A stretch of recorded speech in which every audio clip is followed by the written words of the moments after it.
Right, good morning everybody. Thank you Darren, because that makes life very easy for me because I haven't got a lot to say. I haven't got a lot of time, but a few things, and I think some of the bits I've got perhaps very similar sort of thoughts, but some of the things I've learned looking at this, partly take quite a big interest in the last couple of years sitting around at home and realising just that whilst we can't make a huge difference on our own, we can collectively make quite a big difference, and perhaps something we need to do, because that's last week and it's not the best railway we've got. Nice towpath, but not really what we want to run trains. So yeah, perhaps not the ideal. I think the Doncaster last week was a trouble. And where are we now? I think Gladys next, or Franklin Gladys. We're only at February and we're halfway through the alphabet already, so ignore the weather at your peril. A few things in here. We've seen a lot of bits here. Transport, and it's not just rail, that's all transport, became the biggest greenhouse emitter in the UK in 2018. Not because transport's gone up a lot, but you can see energy production, predominantly the reduction in coal fuel fires, power stations there, has dropped significantly. So we had a crossover about 2016 where transport became the largest emitter. We touched on a lot of this. Be warned about how you put things in different areas. I certainly done a bit more looking at things. The basic figures, 97% in our embodied carbon, but we've also got to consider that we're probably either the largest or second largest energy user in the UK, certainly from the purchase of electricity. We're neck and neck with Tesco's, depending on how many fridges they've got running and how much we've electrified. But that energy comes at a huge cost, and at the moment sits in our scenario 3 or scope 3, but you could equally put that in scope 1 as something we're buying. We're buying a huge amount of electrical power at the moment, so whether that sits in our scope 1, but yeah, be mindful where we put bits and pieces. Looking at these things, I've looked at lots of figures. I had a chance to look at Darren's slides. What numbers should we take there? Most of them are agreement. There's something like 70 to 80% of our embodied carbon in our materials, something like 25 to 35% in our installation. But you do also have to be careful to look at the whole life in that situation. I've got some similar slides, but the ones that shocked me perhaps more than anything else, towards the bottom, 12 domestic flights, so London to Edinburgh. That's about a kilometre of track. It really puts into context just how much you use in aircraft travel in flights. And a domestic flight is about the equivalent of 16 train journeys over the same distance. So it is quite a challenge what we do there. And it's certainly something I see the railway there as an opportunity to make a difference. Perhaps not with changing just our materials, but if we can encourage people to change their behaviours, make rail even more attractive, there is a real big opportunity there in that situation. Some of the other things, we're looking at bits of service lives, play a really big part. Darren mentioned how much we incur on renewal. It's embedded in the materials we're using. If we can delay that renewal, extend the life, big difference. We've got some figures, these are straight out of our track design and construction standard, and we put them in there. I wrote them down, I don't know, 7 or 8 years ago. I'm not sure we're actually achieving some of those, but that's where we should be at least getting to or further. It is an opportunity.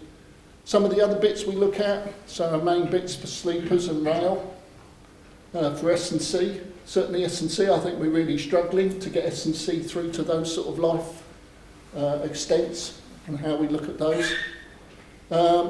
Some of the other bits, ballast, rail pads, rail insulators, rail fastenings, all of those, they all add up.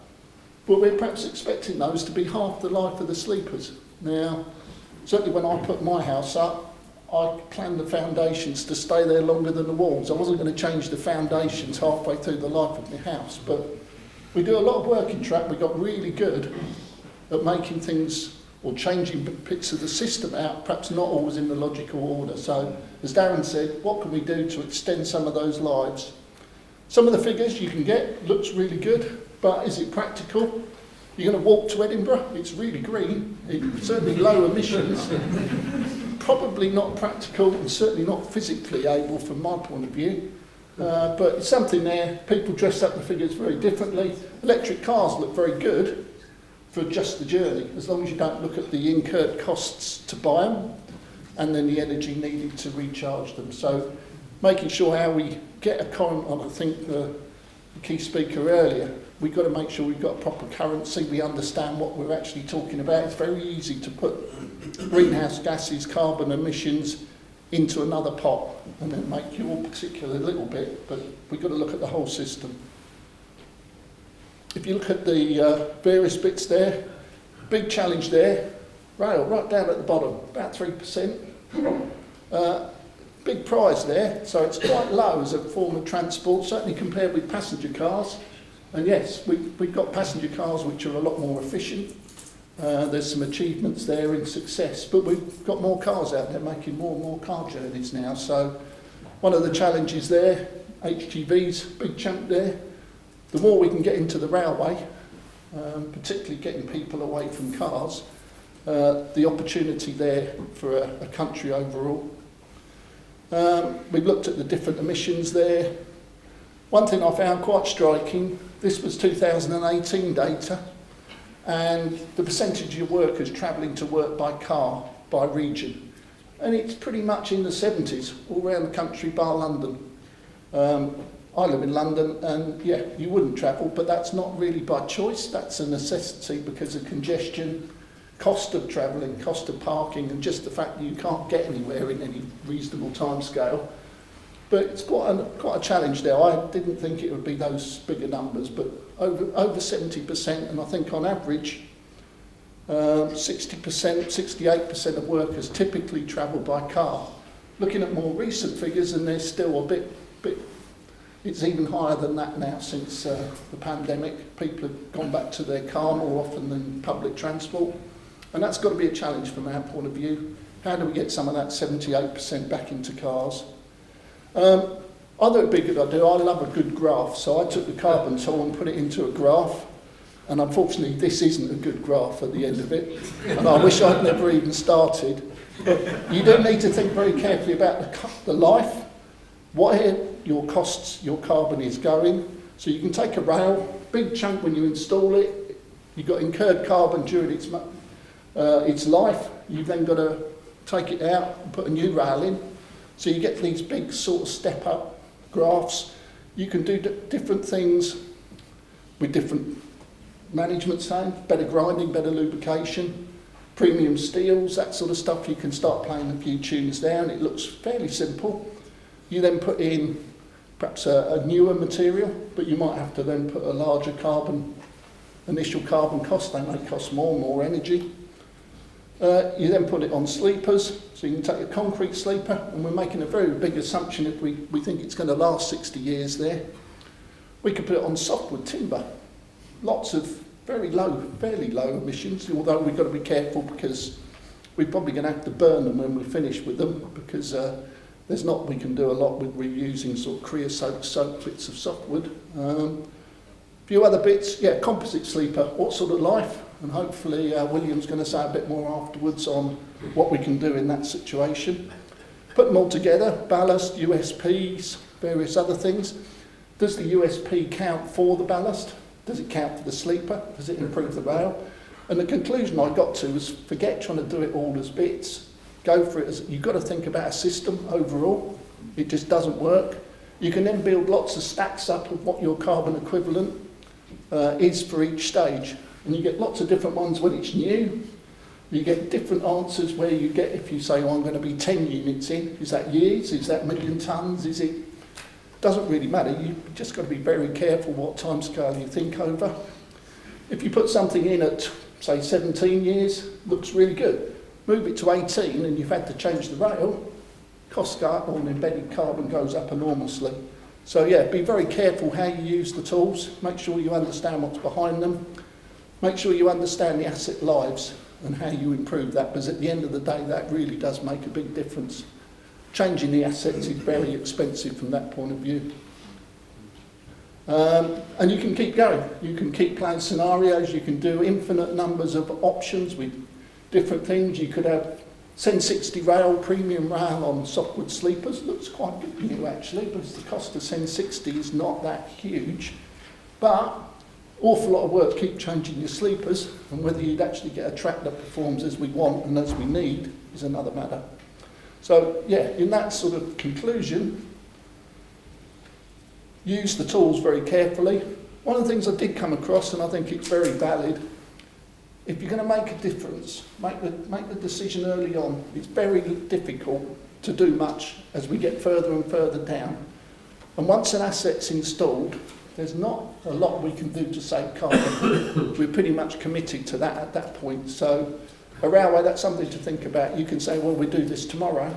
We're putting stuff in today that's got to be there in 30, 40, 50, 60 years, and we haven't got a lot of choice or how much we can influence what's already in the ground. So act early, plan early, make sure we understand it.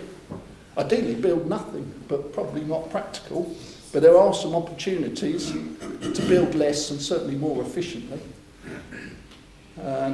Once installed, as I said, little opportunity to change. So a few conclusions. Initial carbon and cost can be in conflict, so be careful what you look there. That doesn't always work.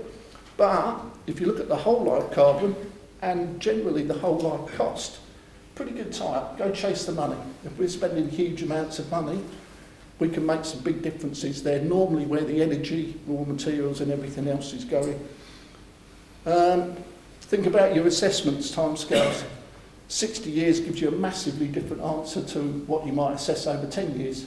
And if you just do an initial impact, very different answer again. I think Darren said the same thing. Think about the track as a system. It's no good if none of or one of the components fails. We need all of them to work together. And at the end of the day, we want to run trains to carry passengers, not have ballast that's perfect. We've got to have the whole system that works efficiently. Can we do more, extend the life of ballast? So are we putting an undersleeper pad in there, reduce the amount of tamping? Is it actually helping the rail as well? Because we've got better track quality. So it's careful how you put the various bits in the sort of thing. You can make them count for different bits, how you offset them. But yes, it's not simple, and there's a lot of work needed to validate it. As I said earlier, how can we get some of that 68% of people getting in their car and going to work onto the railway and make that an attractive way? I think the slide that I picked up early this morning, with something like 4 to 6 times more expensive per 150 miles than elsewhere in Europe. So big challenge there, how we make it affordable. And as I said, once installed, there's little opportunity to do much about the carbon. So think very much about what we're putting in, plan effectively. We have to work better as a system. It's a limit to how much we can afford, what we can do, and I think we're around about 1.48 million per kilometre for installation costs now. So a big challenge from the industry, both affordability, but within that, that's a huge amount of energy and carbon equivalent in that thing. So what can we do there? And certainly recent sort of experience, we would ignore climate change at our peril. The weather is very unforgiving from that point of view. So yeah, it's something we can't afford to ignore. And I think it's something when you look at how little transport's changed over the last 30 years in emissions, a big challenge how we drive that down in a similar way that power has done by moving away from coal. But perhaps difficult to find those step changes. So thank you. Thank you.